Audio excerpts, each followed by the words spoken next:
Hello everyone. This is the fourth episode of the K-Cast, the podcast dedicated to the W League and Mahjong. And today um, we will talk about SuphX, another AI for Mahjong.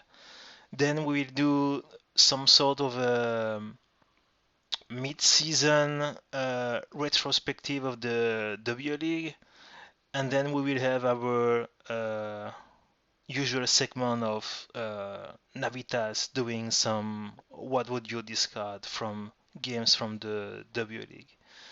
And for the SuphX segment, we have RedPandaMaster. So I will leave you for the presentation. All right, thanks. Yeah, I'll start my slides. Can everyone see my screen? Yeah. Okay, so what do I want to talk about today? I want to talk about, I guess first, what is SuphX and what distinguishes it from other AI. I want to talk about, at a high level, how is SuphX programmed? What insights can SuphX give us into optimal Mahjong?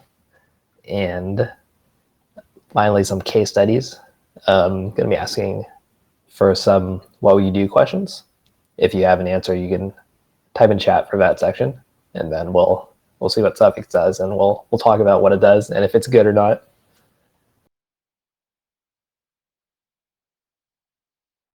Okay, so what is SuphX? It is a Ricci Mahjong AI developed by Microsoft.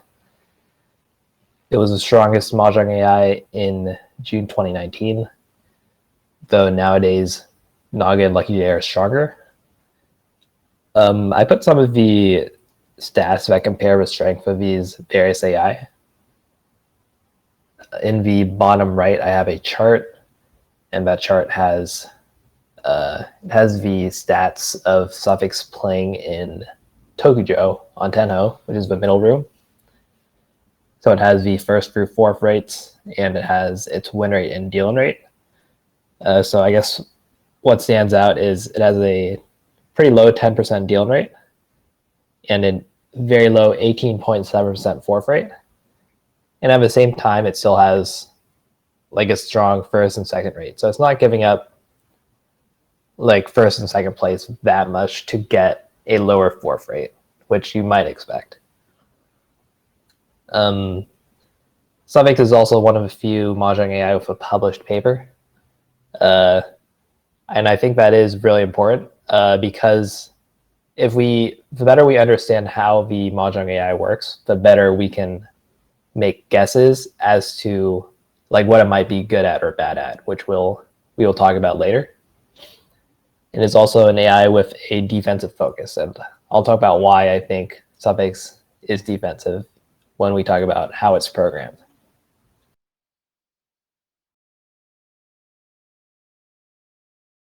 All right, so how is SuphX programmed? So there are 5 different models of SuphX. It has a discard model. The discard model tells us what tile SuphX will discard given a certain position. It has a Ricci model, which will choose if it wants to Ricci or not. And it has one model for each type of call. So in Tenho, that would be pawn, chi, and con. And each model is a neural network. So we're not going to talk that much about like how neural networks work because this is not about machine learning. But the way I want to introduce the concept of neural network is like a black box. It takes in the board state and then it outputs something. So for the discard model, it would output the tile that you want to cut. Or maybe it would output like, I want to cut this tile the most, this tile second most, something like that. And then for maybe the Ricci model, it might output a number from 0 to 1. So it might be like, I want to Ricci with 60% confidence, or 60% confidence. And then maybe if the number is below 50%, it wants to Dama.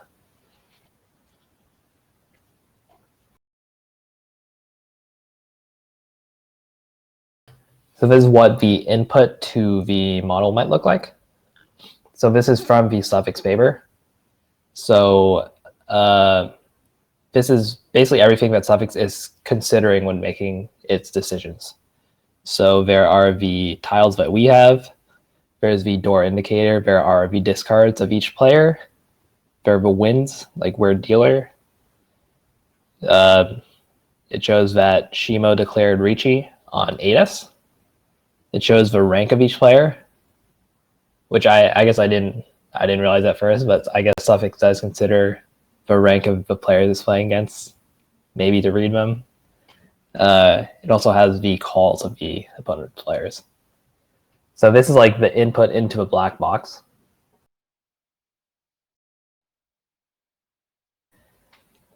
And then, so the black box, like inside the black box is a bunch of like math operations that convert numbers and that basically multiply numbers around and add numbers.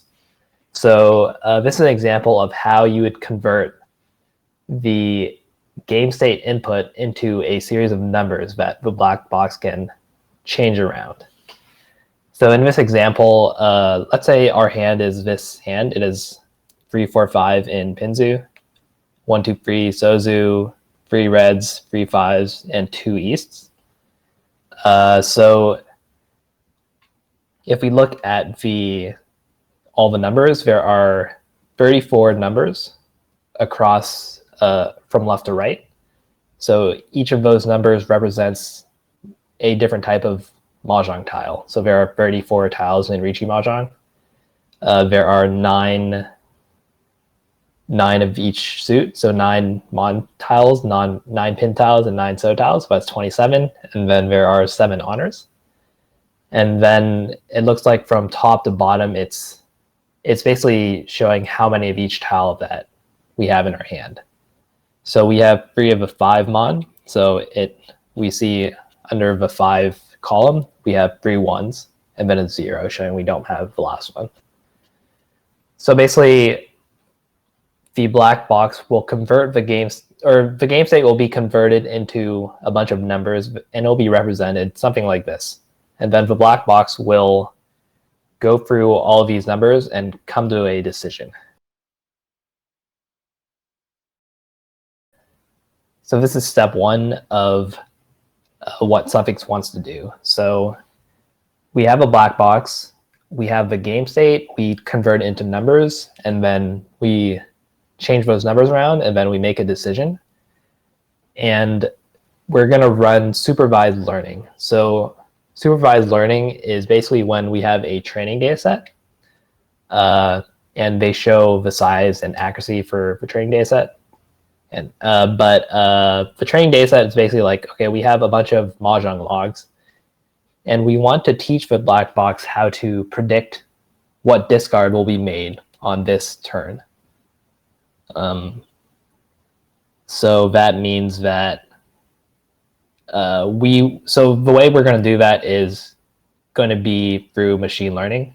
And I guess, again, this is not a machine learning talk, so I won't explain how that works. But basically, if we have an input and an output that we can use to teach the black box, it will help change the numbers inside the black box such that it will become better at predicting what the output is. So that's the big picture of what it is, or of what we're trying to do here. So if we look at the chart for the discard model, let's say we have 15 million positions. And then after this machine learning process where we change the numbers in the black box, the discard model will predict the right tile 76.7% of the time on whatever data set they used. And it's probably some HOO data set because they have a pretty large training data size of 15 million.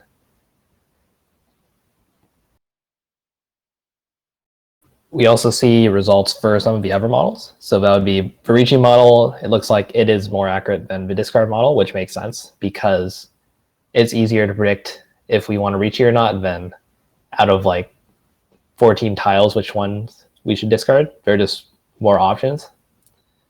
For all the calls, So Chow model or Chi in Ricci, 95% accurate. Pong or Pong, 91.9% accurate.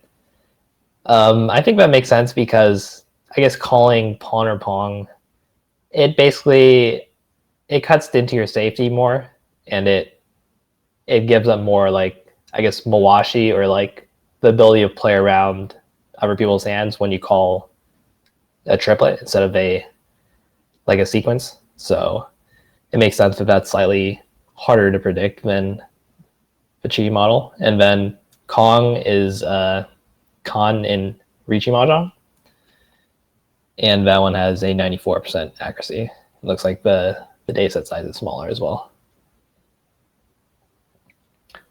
Yeah, someone said in chat, it's interesting they're using the Chinese terms for recalls. I think a lot of the researchers were based in China, but they also had some based in Japan as well. But yeah, I don't think it really matters what we call them.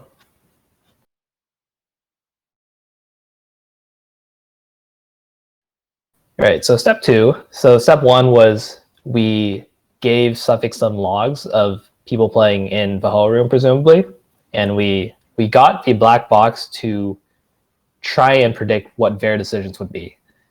Now we're going to build on top of that black box, and we're going to make it learn by playing against itself. So this is called reinforcement learning.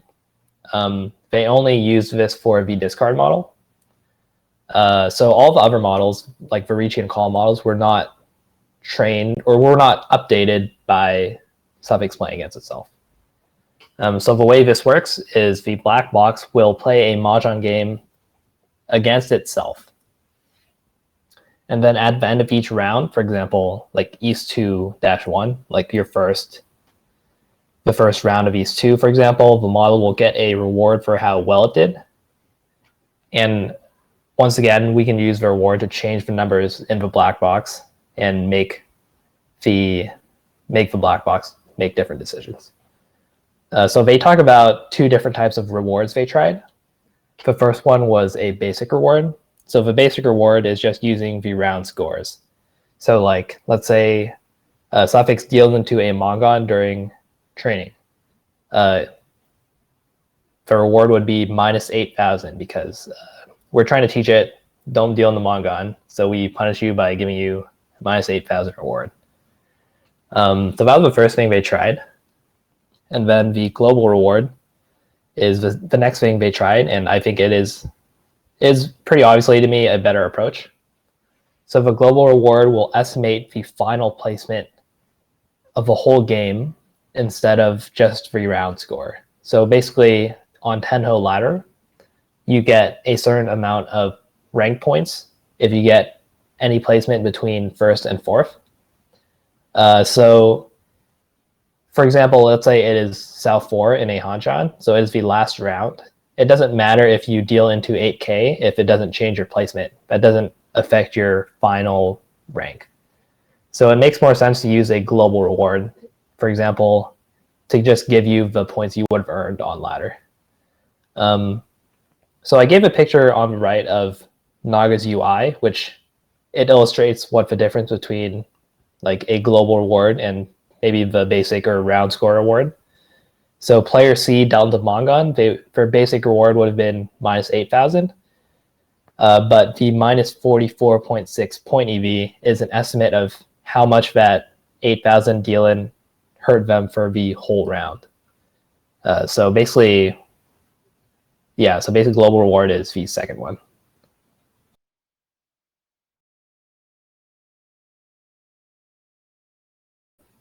So on top of choosing the reward, they tried a few tricks with SuphX. The first trick they called Oracle Guiding. And what they basically did is they let SuphX play against itself, but they let it cheat. So they let SuphX look at other 3 players' hands and look at the tiles in the wall. So you might imagine that that is a pretty powerful cheat. So if you can see the tiles in the wall, you'll know what tiles you're going to draw probably, assuming no one calls. And you could probably shape your hand to just accept those tiles and maybe toss shapes that aren't necessary.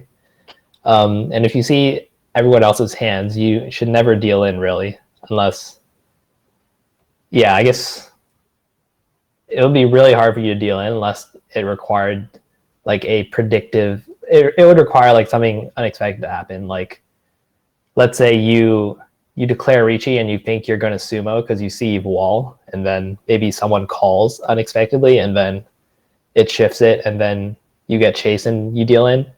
Maybe something like that, but basically you'll never deal in when not in Ricci if you can see other people's hands, because there's no reason to. With like exceptions in South 4 maybe, because sometimes we want to deal in. But yeah, so SuphX, it starts out by cheating, and then we slowly take away all the hacks. So I guess what I said before about the black box that SuphX uses to make its decisions, it's basically so I guess the input to the black box will include some of these like cheaty, like these are tiles in my opponent's hands, and they're gonna slowly like lower the numbers for that input into the black box to 0. So that's how we're gonna slowly take away the cheats, and hopefully SuphX will learn something from its time cheating, and maybe you can learn to make reads into the opponent's hand without actually looking at them. So I guess that is the idea of this trick. So on the right, there is the chart from the paper, and that chart shows the stable rank of different of SuphX's strength throughout different processes, or throughout different iterations of a training process. So the bottom left one is the red box. That is the supervised learning version of SuphX. So that's the strength of SuphX if it only was trained to predict based on human players. So it's like 7.6 something Don. And then the RL basic, the like purple blue one, it's around like 8.05 Don. So that one used the basic reward system to train SuphX. So that's like if you deal into Mongon, you get minus 8k or plus 8k. The second one from the top, RL1, is the yellow box. It is 8.25. That is when we switch to the global reward. So using the estimated point EV at the end instead of the basic reward. And then the blue one is after we apply trick 1, we let SuphX cheat a bit. It shows that we can improve the stable rank from 8.25 to 8.3.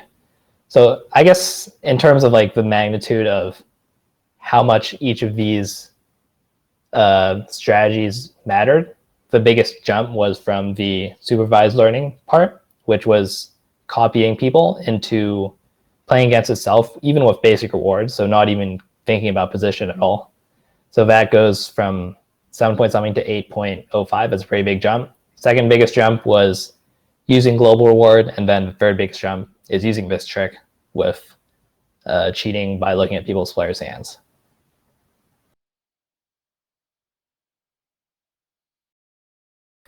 All right, so trick 2 that they talk about in the paper, they call it parametric Monte Carlo policy adaptation. One thing to note is this strategy was not used in live play. So when SuphX played on Tenno, it did not use this because it was too expensive. But they did mention in the paper that they thought there was a way to make this feasible for live play, but they did not actually do it. So previously, during the reinforcement training that was done, we updated the black box for each round across many games. So for this trick, in addition, for the current round, we're going to keep the same score and the same hand, and we're going to randomize each of our opponent's hands, and we're going to play 100,000 rounds with the same hands and scores. And in those 100,000 rounds, we're going to change the numbers in the black box and get the model to learn how to play this specific hand and these specific scores. So I think this trick is really promising. It is a clever way to apply search to Mahjong. So this is something that the authors do talk about in the paper, where it's hard to apply standard search algorithms that are used in like chess to Mahjong because the game state is so complicated. There are multiple players. There's hidden information. Calls can change orders and stuff. So this is their way of trying to search the Mahjong game tree by playing the same hand, basically, and randomizing the opponent's hands.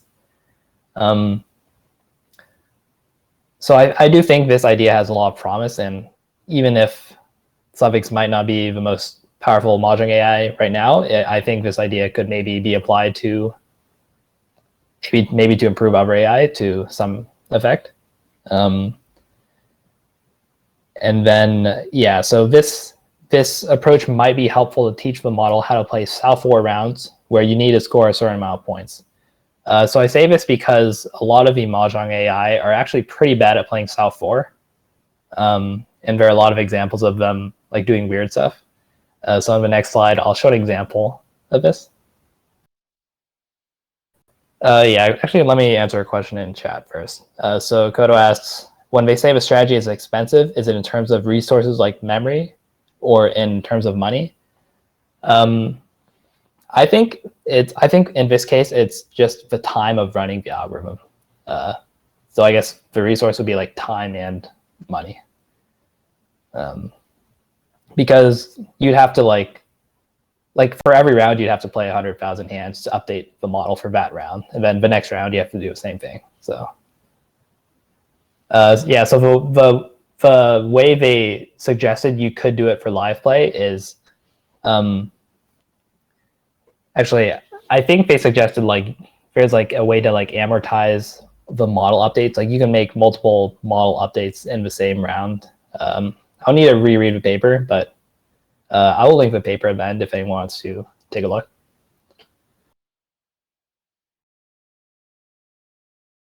Okay, so back to the discussion about South 4. So let's look at the position on the right. So we are in the South seat. It is the last round of the game. And to win, or to escape our 4th place placement, we need to win a Hanuman Sumo, which will bridge our gap with the 25k point player by 18,000 points. So that will bring us to 3rd. Or we can hit a Hanuman hand direct on the left and right players. So that's our win condition. The white dragon is the door in this picture. So the blue rectangle on the right is what SuphX learns to discard after 100k updates on this specific hand. But before those updates, it cut west. So for a human player, it's pretty obvious that you need to cut the 5-6 mon shape because you're not going to be able to make 12k probably by keeping it. The easiest way seems to be to win Honitsu, which is 2 Han, and then maybe the Yakuhai Dora free. So if we call the white dragons, that would be 4 Han plus 2 Han, that's 6 Han, and then we have our win condition. So we should cut the 5-6 shape, but SuphX was not able to figure this out until it applied this second trick of playing the same hand 100,000 times. So the version of SuphX that played on ladder would have cut west because it was not applying this trick, which means that it was probably losing some potential, like maybe 4th place escaping or placement jumping decisions because it was bad in South 4, I guess.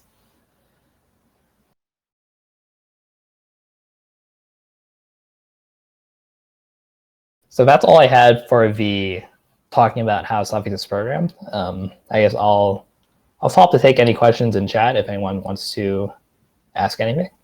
If not, we'll continue.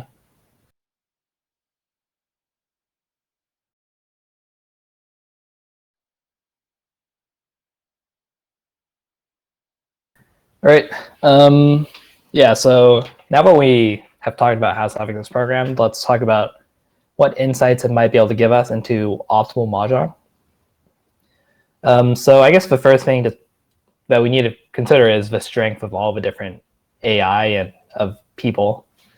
So SuphX is no longer the strongest AI. Naga and Lucky J are stronger.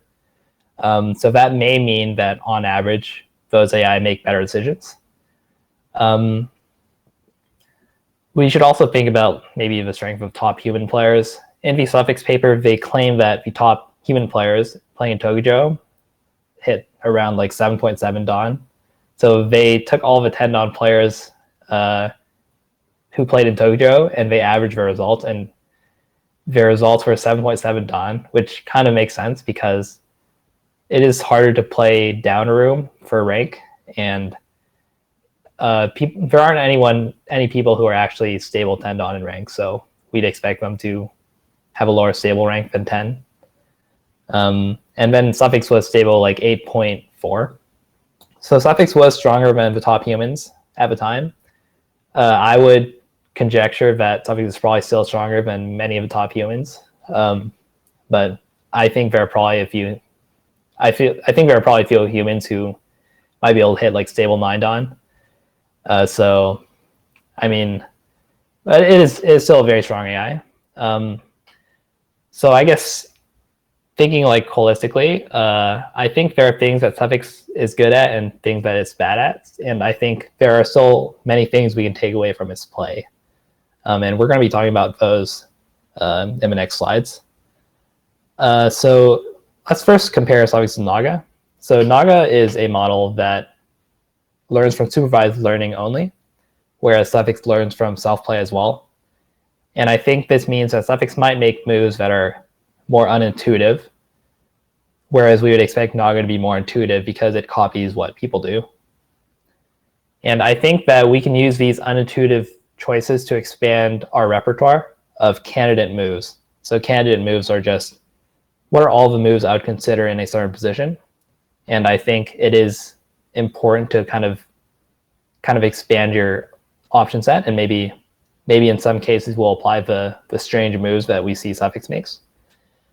We know that SuphX has a bias that it gets from looking at players' hands and avoiding deal-ins by cheating, and then it tries to recreate that after we take away his cheats. So we might be able to take some inspiration of how it avoids deal-ins. And we also know that SuphX is trained with a global reward system. So in extreme situations, it might be better at weighing risk and reward than a human would, without being biased by what the normal decision is. So in the next slides, we will look at some examples of each of these.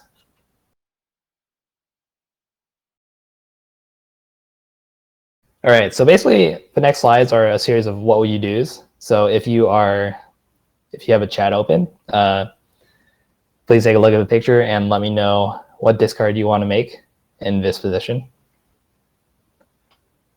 So this is a position from O'Shea Ross's book. He's a Tenoi player who wrote a book on SuphX. And yeah, this is one of the hands he highlights in his book.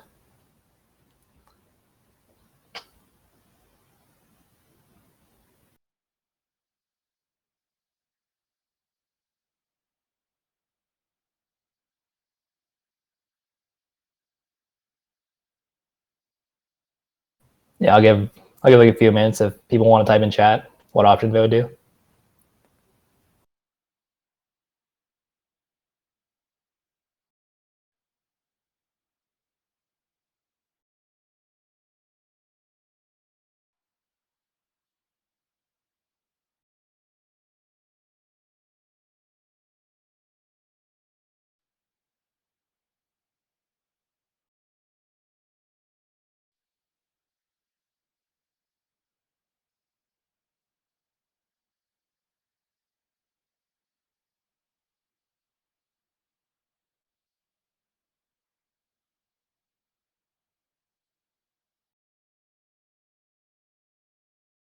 Yeah, so we got 1S in the chat.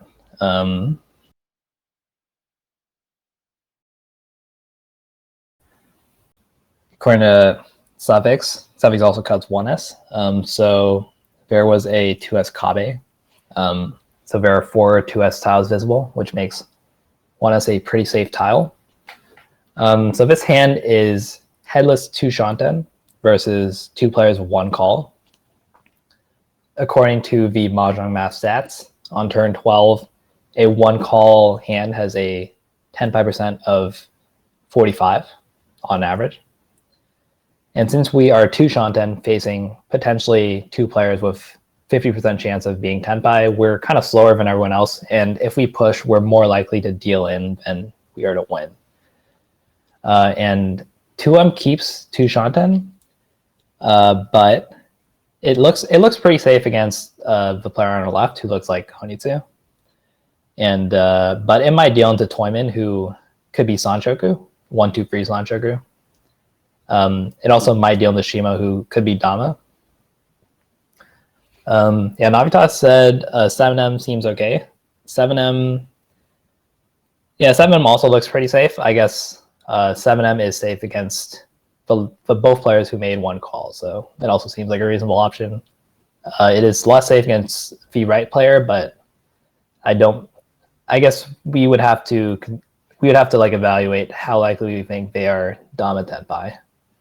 But yeah, I think any option that doesn't deal to OM players and isn't excessively risky against the close player would make sense. So yeah, I like all of those options. Yeah, so in Oshirase's book, he calls this section "Fold Insignificant Hands," which yeah, we're gonna get onto what he says about that later. But let's move on to the second what we do. All right, part 2. Let me know in chat what you'd choose in this position.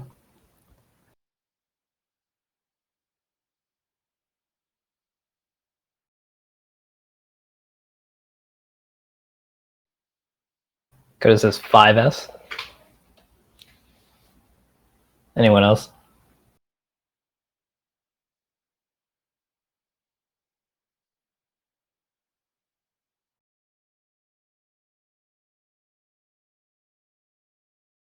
Yeah, I guess we'll just move on.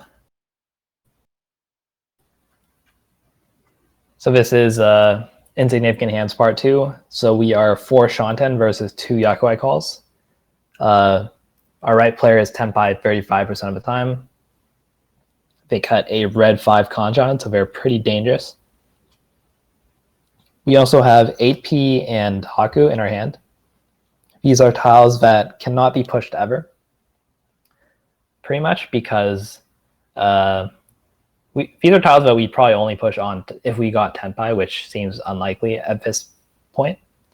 And once again, we're more likely to deal in than win if we push. And SuphX cuts 5S. So I wanted to highlight this excerpt from Oshirase's book because I think it is really important, and it does explain a lot of SuphX strengths. So he says, when given insignificant hands like this, can you say that you'll discard 5 or 7S 100 times out of 100? Your play and SuphX's play will differ in accordance to whether your number is 95, 90, or 80 compared to SuphX's 100. How often do you deal in against open hands with hands that are 2 shanten or further in your game logs? So I guess the caveat I would give is if you're playing without red 5s, then you can predict that your opponent's hands are less valuable. Maybe you can push 2 shanten a bit more.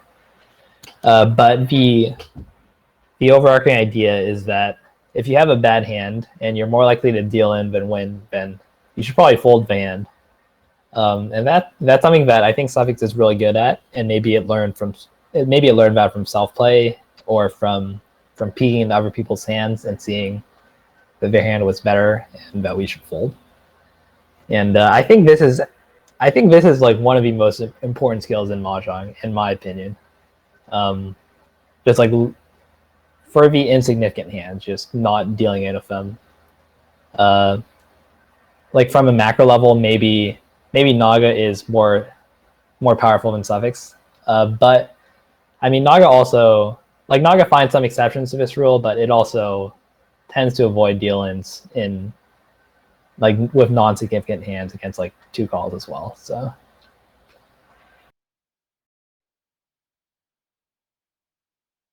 All right, moving on to another SuphX example. So this is a South 4 first place position. What would you do in chat?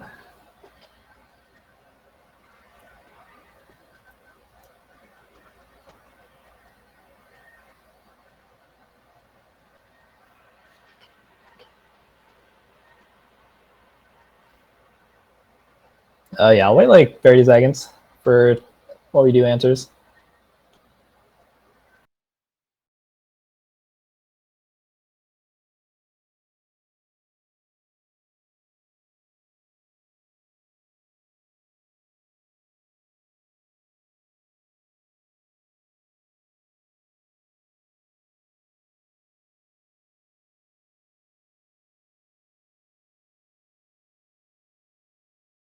Okay, I got 5 of them from Kodo. Well, I did show Kodo a slide, so you want to see the answer. Maybe you would have found it anyways. Is 6 feet after last Tadashi? I believe it is, yeah, from what I remember when I look at this game. Yeah, let's say 6 feet after the last Tadashi.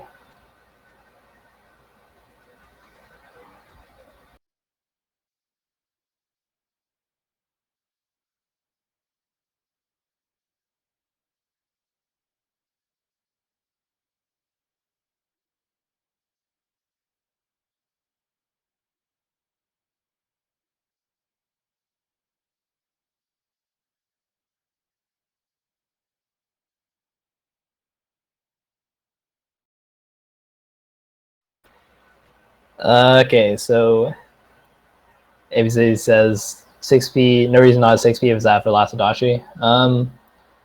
Yeah, actually, I would have to pull up a log to see if it was. Maybe it wasn't. Normal turn order must be after 6B. Actually, yes, West would have to be after 6B. That is true. Because the dealer discards after our right player. So it would be 6P northwest to Dashi, and then 7S, 8P, 7S. So yeah, so 6P would be before our left player's last Tadashi, but it'd be after our last Tadashi.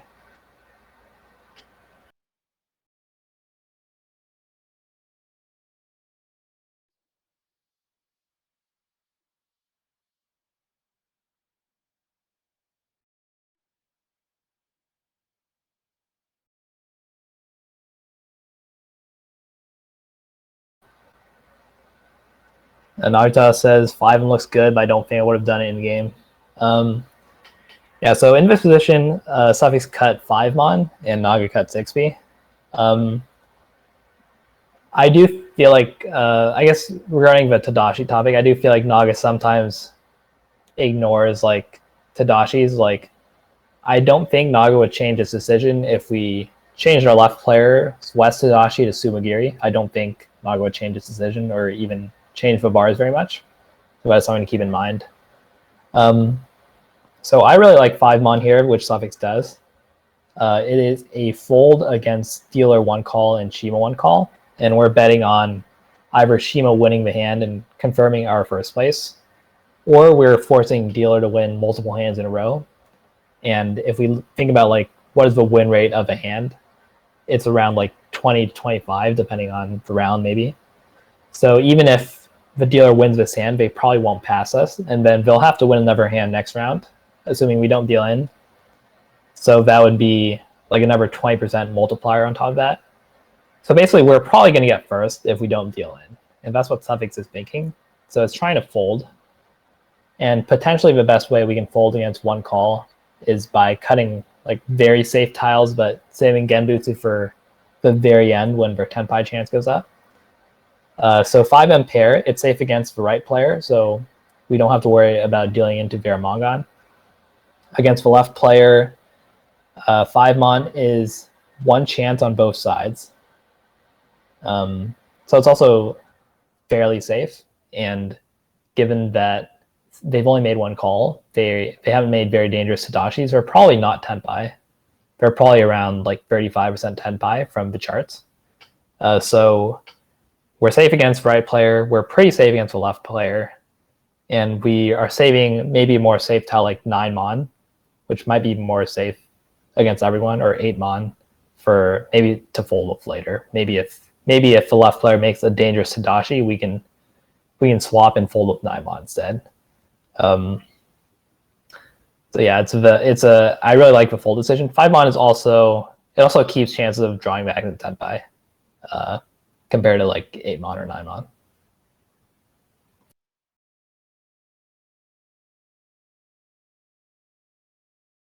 All right, next decision. Let me know what you do in chat. This one's gonna be an interesting one. I don't know if anyone's going to come to the same conclusion as SuphX here.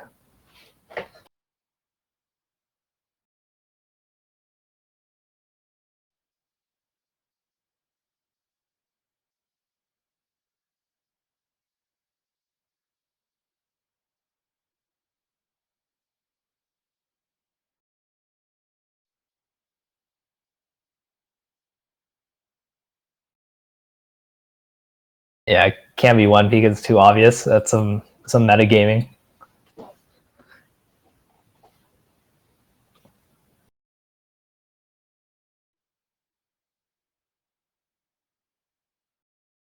I mean, you could say we should cut 1P and then say SuphX is wrong.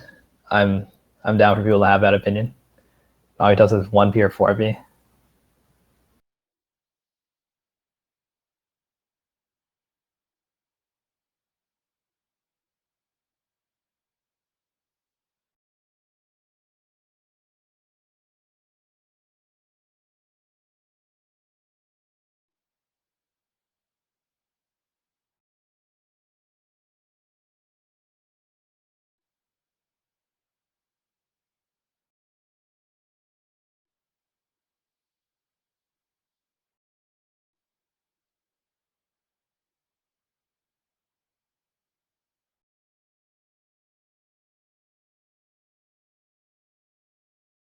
Someone said 7S.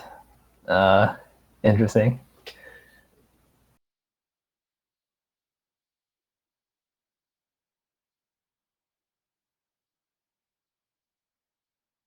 All right.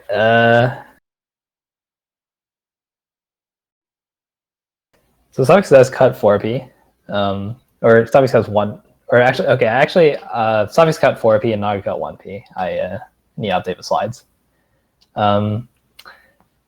I don't really like that SuphX cut 4P here, but I do want to try and explain it, and maybe we can think of variations to the position where 4P might actually be a better move. So basically, we are in a southport position. Yeah, I need to update the slide. SuphX cut 4P and Naga cut 1P. So yeah, I want to try to like rationalize the idea behind 4P, and then maybe we can think about, if we don't like it here, maybe we can think about what positions 4P might be reasonable in. So we are dealer in all last. So if we do not win and no one passes us, we will confirm first place. So let's think about how likely it is that someone will pass us. So 2 players need to win Manga and Zumo to pass us, or Hanimon direct. The players might try to confirm second place because they're pretty close together. So that would reduce the chance they win a really big hand compared to maybe another position. So I estimate that there's around an 8 to 9% chance that someone gets first place if we just fold this hand outright. So the question I want to ask is, could 4P Saigiri potentially reduce deal-in rate enough to justify the win rate loss? I think the answer is no, but I want to maybe think about different situations where it might be. So winning the hand only reduces first place by 8 to 9% versus fold. What if we change the score line where only one player had Mongon Sumo win condition? And let's say 1P was a safe tile against that player. We would basically be having the value of winning a hand in that position. because we'd be preventing them from winning like Manga Sumo. That would be the purpose of winning the hand. But we're preventing like something that's 50% chance, that's 50% as likely of happening. And then let's maybe modify it more. What if it was like one player of a Hanuman Sumo condition? So maybe that's like a 2% chance of happening. So basically, the harder of a condition is for someone to pass us, the less, like basically multiplicatively, the less valuable actually winning the hand becomes. So I want to kind of propose this thought experiment of, at some point, it's going to be better to cut like 4p than 1p probably, because it will reduce our dealing rate by some number. And eventually, like we can thought experiment our way to a situation where that trade-off is eventually worth it. But I don't think it is worth it here. I think 1p is probably correct, but I want to propose a thought experiment just so we can kind of expand our option set, and maybe that situation comes up at some point. So I want to summarize the last two slides with basically another takeaway, which I would call scenarios for turtling. So I think in spots where many lateral movement options or many lateral movement outcomes are good results, winning becomes weaker than usual, and playing defense like Sakigiri or early fold versus open becomes stronger than usual. So in the last hand, we saw that winning was valuable because it prevented an 8 to 9% chance of being overtaken. If we modified that position, maybe it would prevent a 4% chance of being overtaken or a 2% chance. And in each of those modifications, winning becomes less valuable by a factor of like 2 times. So even if you don't agree with the specific suffix decisions, we should keep out for like these turtle moves, as I would call them, as candidate moves in extreme positions. And I bring up the stats again because I want to show that turtling doesn't have to be like a fourth avoidant strategy that maybe gives up first or second place. So SuphX has an 18.7% fourth rate, but it still has like a very high first and second place rate. And in the hands we saw in the last two slides, we saw that turtling was used as a maneuver to try and confirm first place.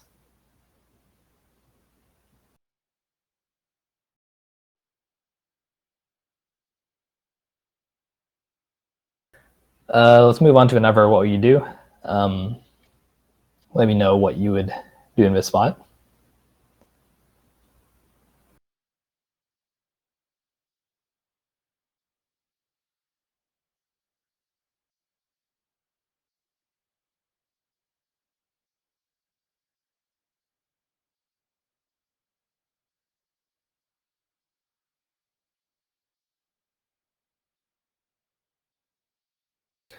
So we got 6B for Chanta or Honroto. We got 2 Mon, which is a Dora.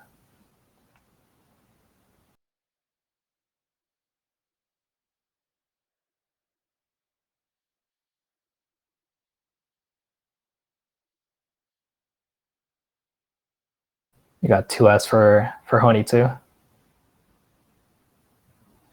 6B draws in Ramen, we can go Honitsu.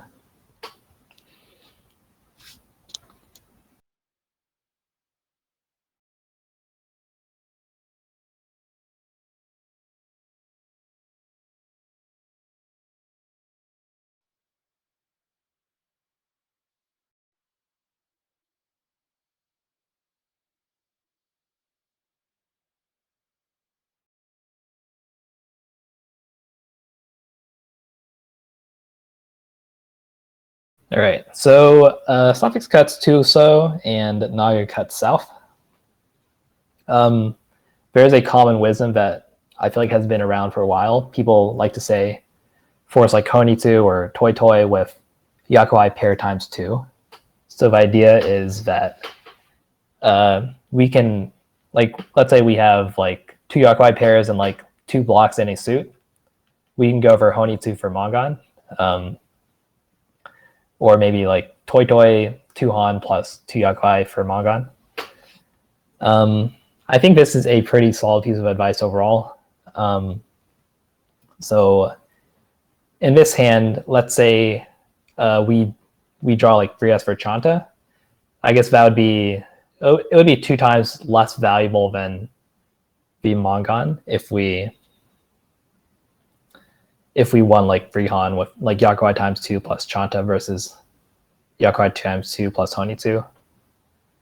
The Dora 2mon, so if we pair up a Dora 2mon, we can go for Toy Toy plus Dora 2 or 3 plus Yakuai. Could be Hanuman, could be Mongon. So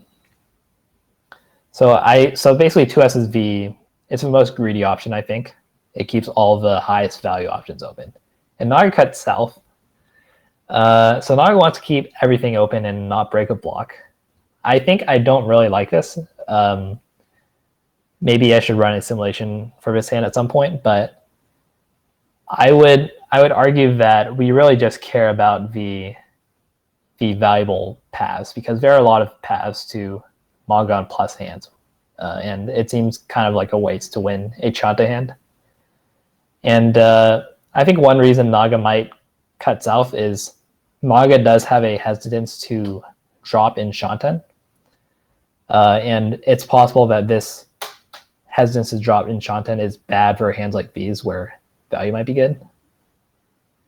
Yeah, Men's and Chanta might be, Zonarta said, Men's and Chanta might be too slow with many good calls. I would agree with that, yeah. I think we can expect to make a bunch of honor pawns really quickly. So yeah, I don't think the Men's and Chanta is that valuable.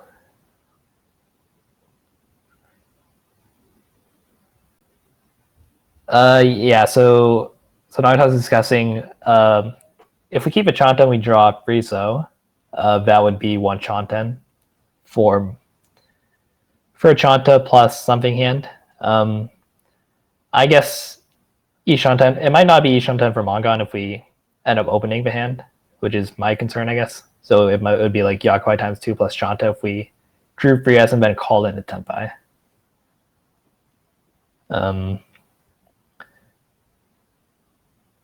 Yeah, I guess SuphX is kind of probably thinking we're going to call this hand, so it doesn't think Menzen is too likely.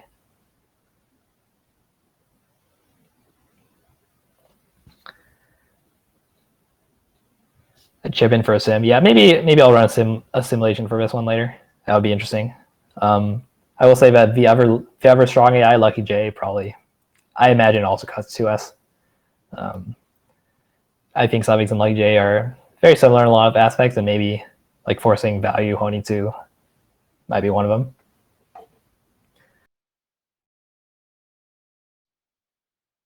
All right, next slide. Case study efficiency part 1. Let me know what you'd cut here.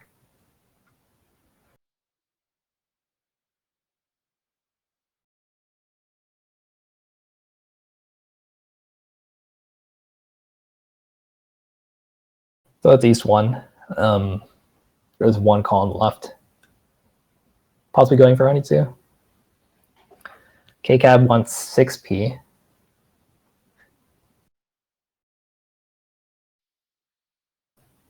June from Navitas, Naga cuts west.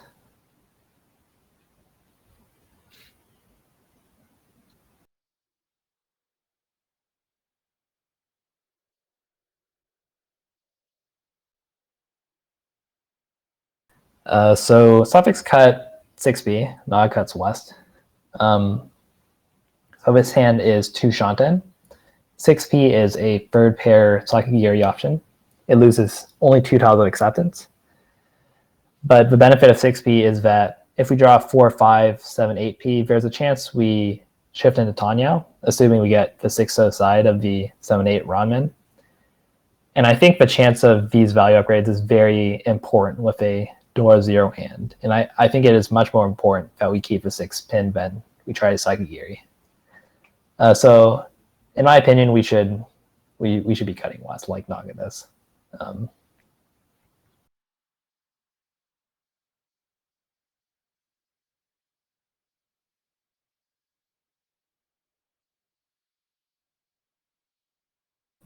Yeah, so I guess the choice between the two honors, West is once cut and it's R-Wind, and the red dragon is twice cut.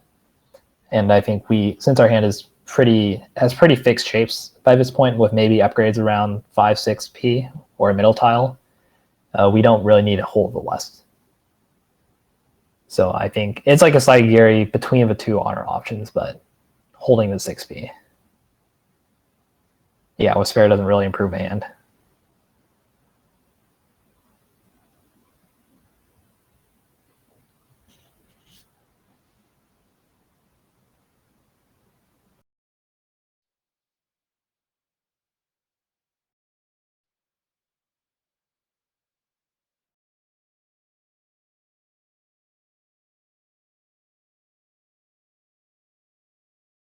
If you draw 7p, you might not cut 6p. Yeah, so I guess let's think about what happens if we draw 7p. So let's say we cut West, we draw 7p. We cut Shun, we are 1 Shanten now. So if we formed another block around 5, 6, 6, 7, then we would probably cut 1 Mon, and we would have a chance of Tanyo. If we drew 7p as our draw into Tenpai, we would have option of going for Richi on the 1 Mon, 7 Mon Shan pawn, or we could break our Tenpai with 1 Mon and go for Pinfu with a strong sticky shape with 5, 6, 6, 7 accepting a lot of good weight tiles, or tiles into good weight Tenpai. According to statistical Mahjong strategy, we would break Tenpai around we would break Tenpai a lot for that sticky 1 Shanten for Pinfu. So it would probably depend on the turn number and maybe how good the Shan pawn weight looks, but I do think we break the 1 Mon Tenpai. We break the Tenpai with 1 Mon a lot of the times. If we drew like 9 so 7p on like turn 7 or 8, I think we should probably break the Tenpai.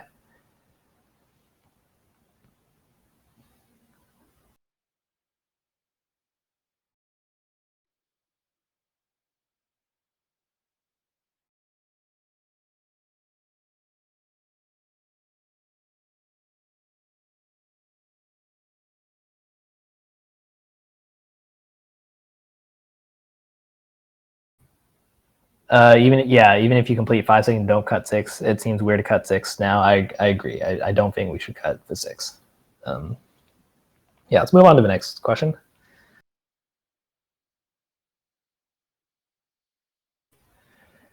What would you do? This is Southbury. We are dealer with 27k points in third place. Last place is 15,000 points behind with no dealer. We have Dora 1 in our hand, and if we draw a 4 Mon, we would have Dora 2.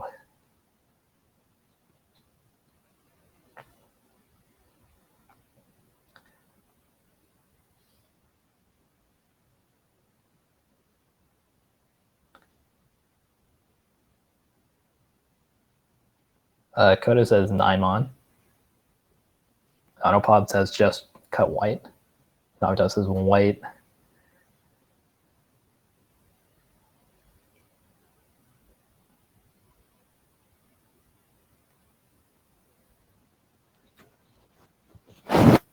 Seven, eight Mon draws look okay for another block.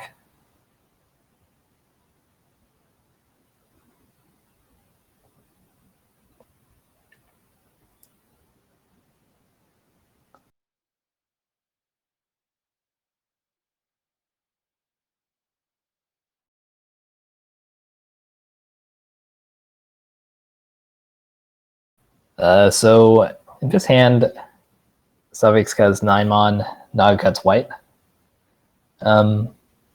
So efficiency on the 6, 7, 8, 9 Mon and 7, 8 so draws would be for reason to keep 9 Mon and cut white.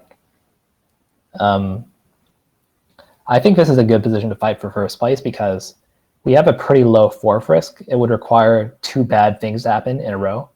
So that would be like us dealing in plus our left player winning or our left player winning twice in a row. So I think this is kind of a position we want to play standard efficiency, and I think white makes the most sense for that because of these draws that I mentioned. It still keeps Naimon to fold against fourth place, and I think the safe tiles against fourth place are really the safe tiles that matter most here. APC asks, how much does keeping white reduce the deal-in rate? If I had to guess, there were some one Shanten Sakigiri statistics, so I would guess keeping white reduces our deal-in rate by around 0.5% to 0.8% according to those statistics would be my guess. So yeah, I don't think it's much, and also I don't know if reducing deal-in rate against, like, we also wouldn't be reducing deal-in rate against our left player that much because we have 2 safe tiles against them already. So like some of that would be like deal-ins to the other 2 players. Some of those deal-ins might be low value deal-ins. So yeah, I don't think keeping white is very good here. I think we should play efficiently. All right, this is last what you do. Same hand. Now turn 7.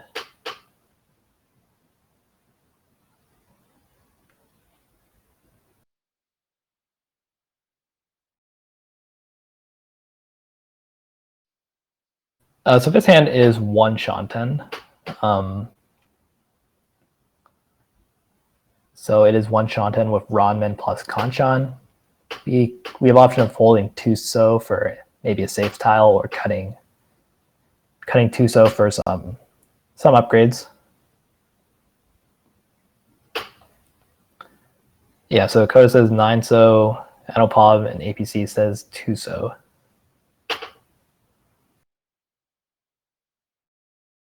Naruto says 2 So.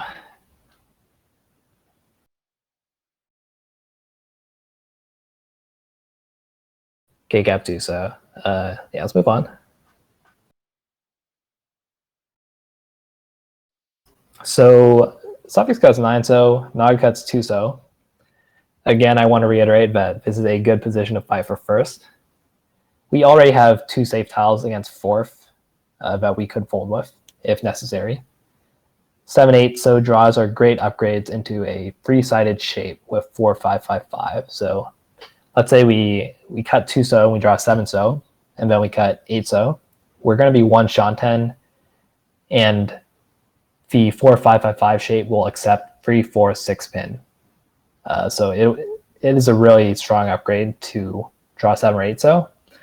I guess going back to the Sakigiri stats I mentioned before, I would estimate based on the Sakigiri stats that if we keep 2 So, our win rate might go up by somewhere between 1 to 3%, and the Sakigiri would probably lower our deal rate by around 0.8% max. And I think any trade-off with, like, this is a strong hand, so any trade-off that gives us more win rate than loses, or that gains more win rate than gains deal rate, I think is a good trade-off in this type of position. I think maybe there are other positions where we might want to cut 9 So and play safer, but because I think the 4 risk is pretty low here and we're close to second and first place, I think this is a position to play efficiently.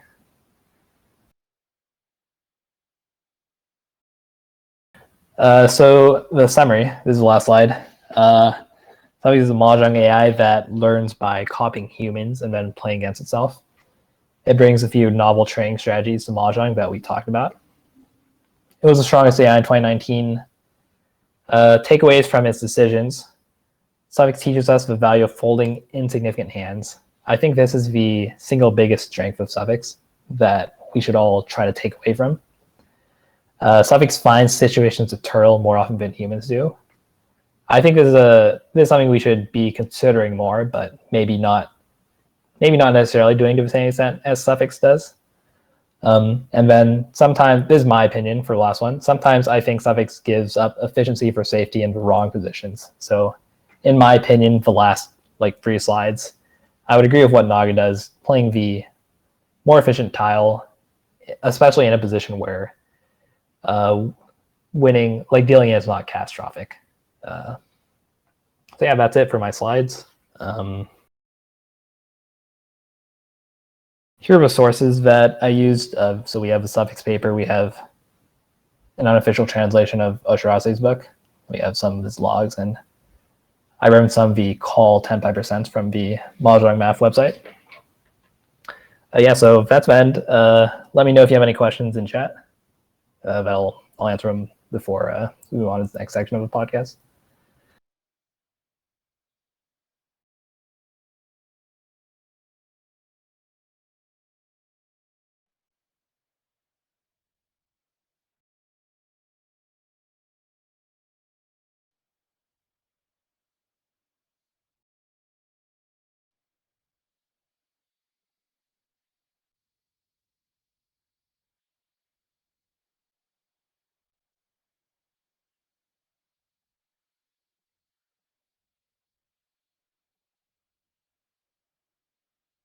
Oh yeah, can you talk about replacement stats? We seem better for slugs than Naga. Yeah, let me go back to that slide.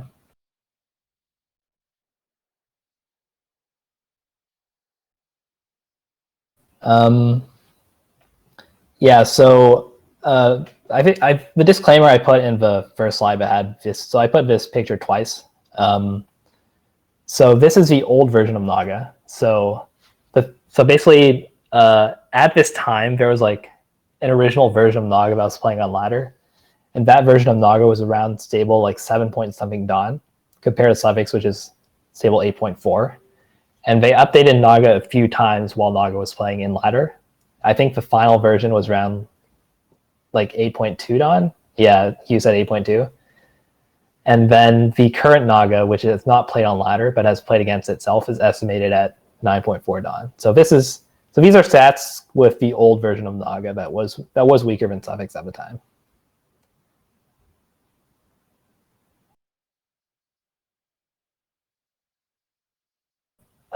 So HC asks, is there a translation for the Mahjong Math website? We have some unofficial like translations of some of the charts going around. Yeah, DM me and I'll give you some information for that.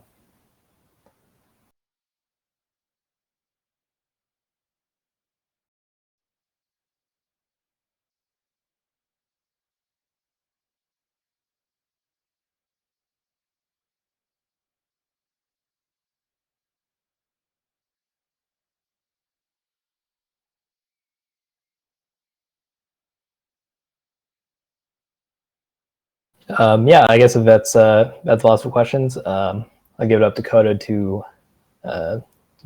to continue the cast.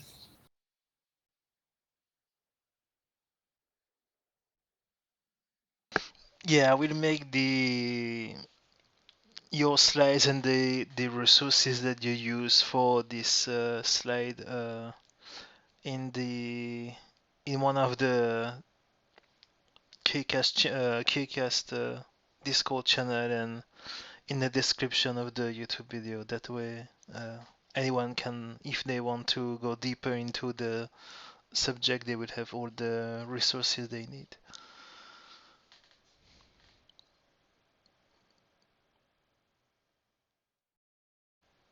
Any last question for the SuphX segment?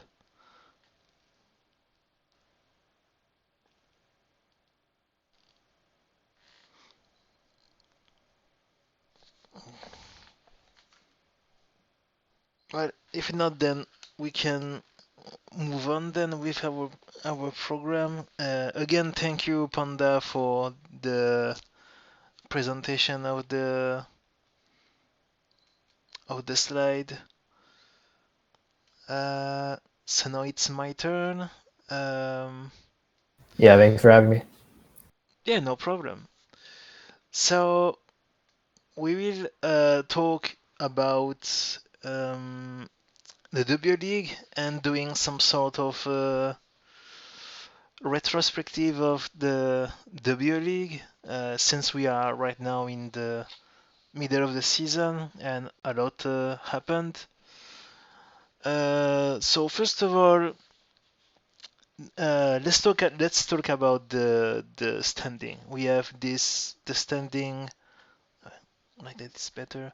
We have, maybe I will zoom a bit like that.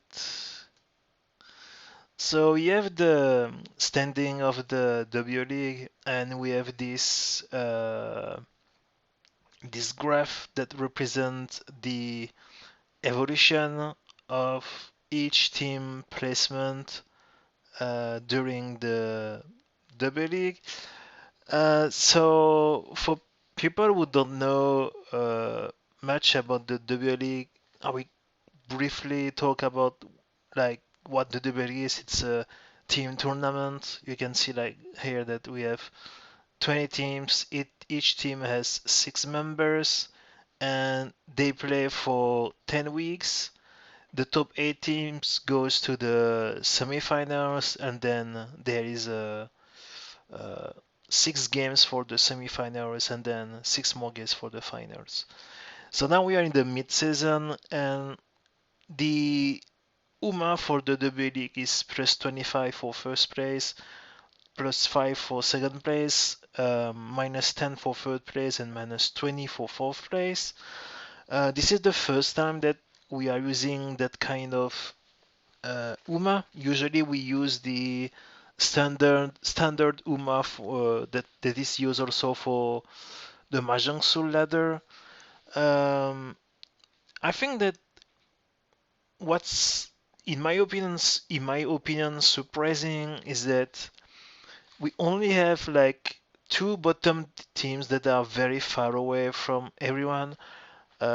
When we changed the UMA, I thought that maybe we would have like maybe four or five teams that would be far away in the bottom, but in the end we only have two, which is, in my opinion, surprising when it comes to statistics. And we have quite a lot of teams that are like, if you check these teams, they are 1, 2, 3, 4, 5, 6, 7, 8, 9 teams that are kind of close to each other. They are 100 points apart. And when we know that a first place is plus 25, one team only needs like one big streak for a week to change the placement and maybe go from 70th place to maybe being in top 8. So there are a lot that can still happen, and we can maybe see many change in the placement.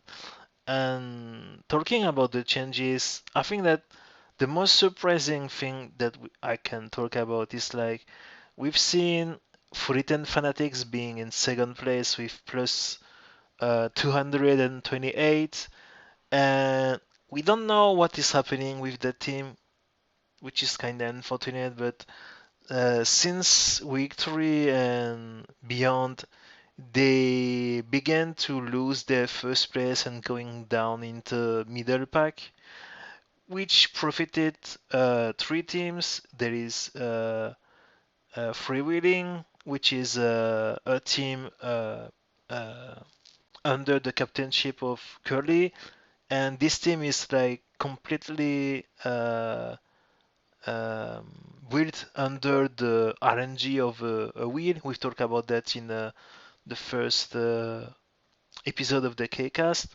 We also have Tokuhatsu and UB Snack Groups, and these three teams profited from the loss of the first place of 410 Fanatics.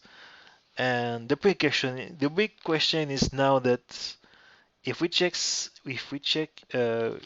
week 6, which is this week, the top three teams will face each other, which will be very interesting to see what will happen. Maybe we will maybe witness a big upset, and none of the top 3 teams will be first, and then maybe Cheeto, Isu, and Forcer will get the first place.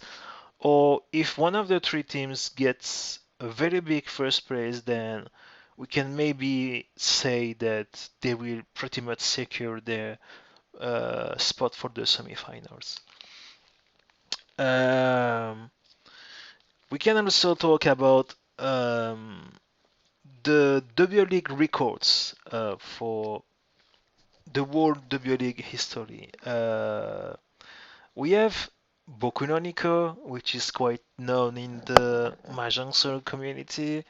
He is a Japanese celestial player, and this is the first player in the W League history who got 4 games and got 4 first place in a row. This is the very first time, which is we could naively say that it's expected from a celestial, but it's still very impressive to see that kind of performance.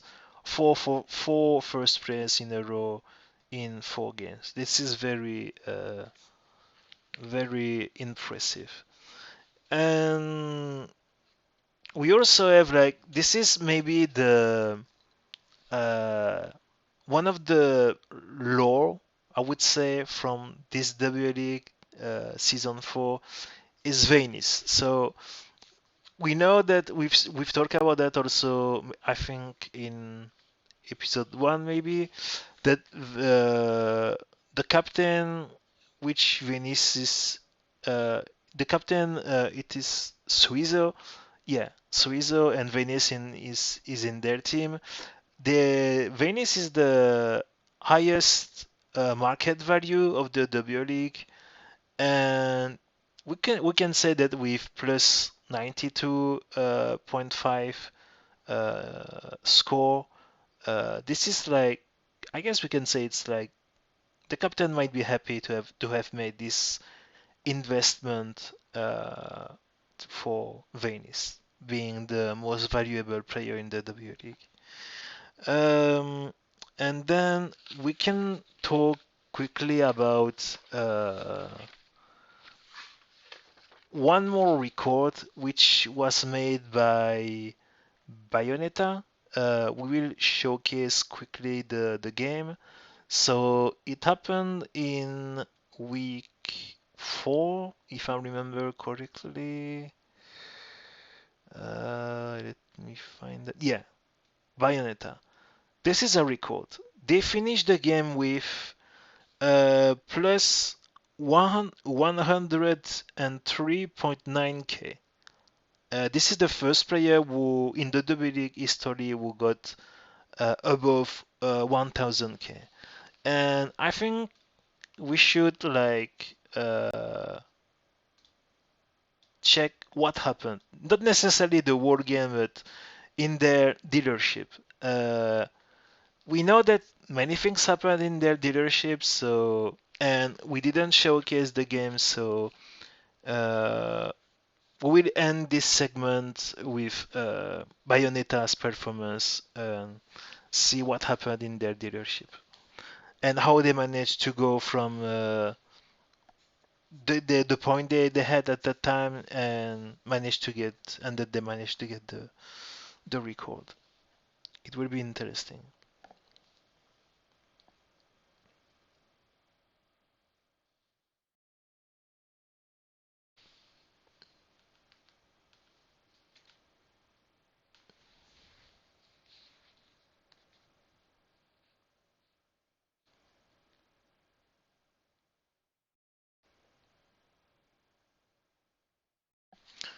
Uh, Let me just check one thing.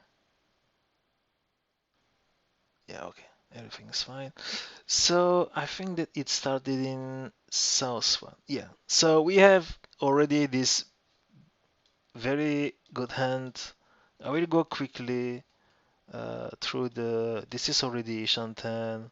That's a Richie, and that's a Nipats. So we have Haneman, Oya Haneman, 18k. And then we have another good hand, good draws, already Ishanten now. That's Tempai, and then after a few draws, another Tsumo, another Haneman.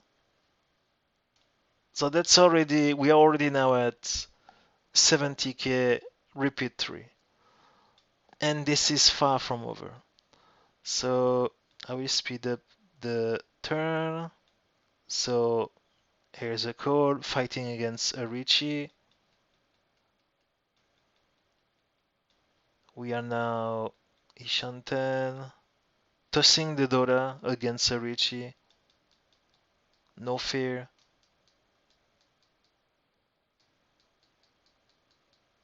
Now we are Tempai. Another run. So another 5.8k, 5.8k. Unfortunately for Egmiru, they couldn't dodge the double run because they were under Richie. So now we are at repeat 4. Turn 3 Richie. Why not?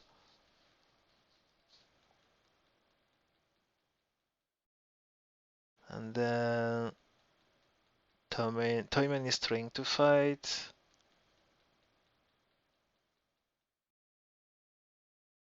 And then Sumo. 7-8. We are at 87k. Repeat 5. It's not over. We have more. Coding, Khan.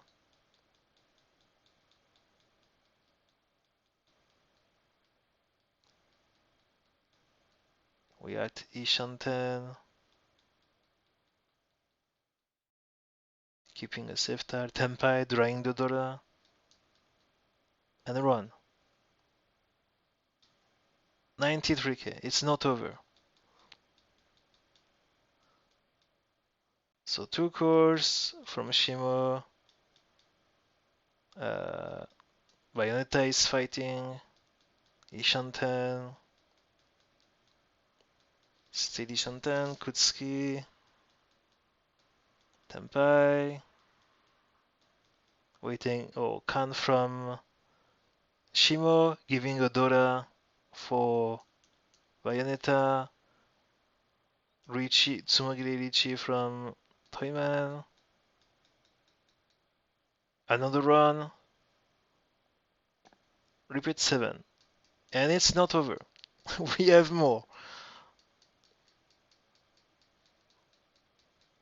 I think this game went for like more than an hour.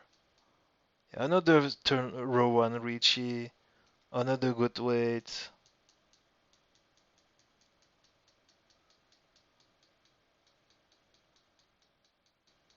And then it's all about, I suppose, it's Sumo. Yeah, Sumo again. 7.10k. Yeah. Now we at 108.6k. This is crazy. And we had repeat 8. This is insane. And I think this is where Bayonetta's reign of terror ended. And yet they have a good hand. They are Ishanten for Chitoi. But unfortunately, yeah, we have Kami calling Richie. I think that now Bayonetta is kind of Mawashi. Yeah, and then they did in to uh, Chanta tours. And then we can go back to the last hand to see how it finished. So we have a Tsumagiri Richi, and they don't need the points, but why not? And then Natsumo. And that's how a new record was made for the W League. 103,900. This is crazy. This is just crazy.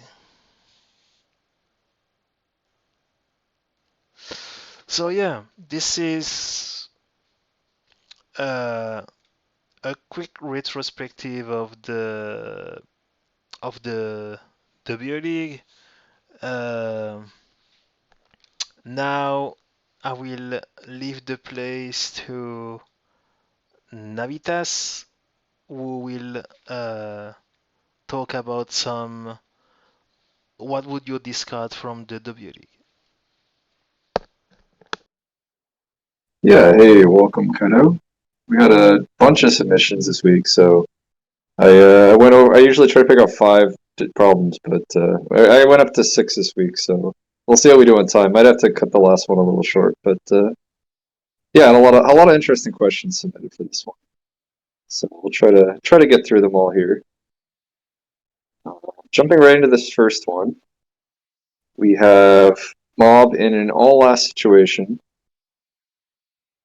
And it's turn 3, so this is pretty much just like an efficiency question. We have 6 blocks, and we're trying to decide which block to cut here. And this one is, I think, kind of just a straight, we can follow the sort of basic efficiency principles, where we have 3 pairs here, and typically the way to play pairs is you want either like, if you have 4 pairs or 2 pairs, usually, like, you usually want like 2 or 4 pairs. Like 3 pairs, you often just want to cut down a pair. So I think here we can look at our 6 blocks, we can look that we have 3 pairs, and we can just, like, I would like to try to maybe cut a pair here, even over like a penchant. I think I would rather play 2 pairs than, 2 pairs in a penchant than 3 pairs here. And we can also see that the West has already been discarded once. So, it's our dealer here. We definitely want to try to play aggressive here. And I think the most efficient discard is just going to be drop a pair here, and best way to do that, I think, is with the West here, which is one's out.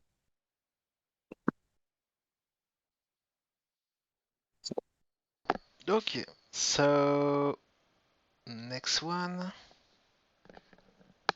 So the next one, we have a call here. So there's quite a lot going on. You can see that all of Bucket's discards here have been called by my teammate there, Morning, or Mommy Milkers, who is definitely threatening some scary calls here. Haku and Hatsu both call, as well as that 9-mon, and we don't see any of the tunes, so definitely a terrifying hand. And our hand's pretty good as well, and the question here is, Kamicha has just dropped the 3-pin, and we have the chance to call it. Now, normally, I'm pretty hesitant to make a chi if it doesn't actually advance the hand. Like here, we chi this 3-pin, before the call, we're Ishan-ten, after the call, we're also still Ishan-ten. But there are some things to consider. First of all, we really don't want to reach unless we absolutely have to. Like, I'm basically never reaching a 3-pin penchant here. I think even at low, like normally, like, sure, penchant door 2, that's fine. In like a league setting here, when you see someone calling Hatsu Haku and there's no Chuno, I think you can definitely be scared. And I'm very reluctant to want to declare Richi just because you can get unlucky and get hit for minus 32,000 here, which is just a massive punishment. So if we're not really looking to Richi, Tanyao is a great, would fix our problems here of potentially having like no Yaku Tenpai. And if we're looking to go Tanyao, this 3-pin Chi actually is really nice. It doesn't advance the hand, but it does give us another Tanya block, basically replacing the 1-2 penchant with a 5-6 pin Ryamen, which is both an easier shape to complete and giving us the Tanya Yaku. I think this call would probably be pretty good with the door 2, even without Toyman's calls. Just as probably like, I think the hand is actually quite a bit faster after this Chi. Seems like a pretty significant improvement, and the door 2 is value without Richi. The calls, I think, make it just a clear call for me. I think this is definitely a case where this 3-pin Chi, I think, is very good. We can just Chi with 2-4, drop the 1 here. Or you could even drop the 2-mon. I would probably... I guess probably 2-mon is the better discard after the Chi. No, maybe 2-mon's safe to dealer. I hadn't actually thought about the discard after. I guess 2-mon's safe to dealer. It's always going to be Sotogawa to Toyman. I think I would say Chi and then 1 pin, where 2-mon looks a little bit safer than 1 pin. So, but either way, I think we're definitely calling the Chi here with 2-4. Okay, so coding and then going for Tenyo. Yeah. And then we have this one. Unfortunately, we have the hands opened. Yeah, we do have the hands opened. It doesn't matter a whole bunch here. This is another situation where it's like towards the end of a hand here. And again, we have another chance to make a call that doesn't change the Shanten. It doesn't really change the hand at all. except it adds an extra door to the hand here. So what you can do with this 5-pin drop is you could chi with 4-6 and drop 2, and it basically turns your hand from like a closed Tanyao Dora 2 to an open Tanyao Dora 3, which doesn't change the value on Sumo, but it would increase the value of a Roland up from like 7,700 points up to 11,600 points. So it's a pretty significant value increase on Roland. It does cost us our draw, so we don't have a chance to Tsumo. We're basically like skipping our turn to draw the Aka 5-pen. But on the other hand, if we skip our draw, it does mean we can't deal in at least. I think overall I would prefer a draw than not have a draw, but I don't think a huge cost to give up a draw. And then the 2-pin discard after the 5-pin does look quite safe, being Suji, the 5 that was just cut. It's also, we can see one of them and we have 2 in our hand, so I think 2-pin's a pretty safe discard. So it's kind of like, do we want to skip our turn to add another door to the hand? And Naga doesn't like this call. I'm not sure if I'm not sure how it evaluates this call. Like, it probably, I don't know. It's hard to know what Naga's always thinking, especially in like a kind of confusing call like this where it doesn't really change the hand. And sometimes Naga isn't great at seeing like tricky calls like this, like 4-6 drop 2. To me, it looks pretty good.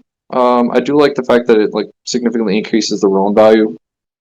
So I think it's worth a chi. It's kind of an interesting one though. I could see the debate that the draw is more valuable. I think that this is a worthy enough of an upgrade to the hand that I would skip my draw for it, and I would go for the 4-6 chi drop 2-pin. Okay.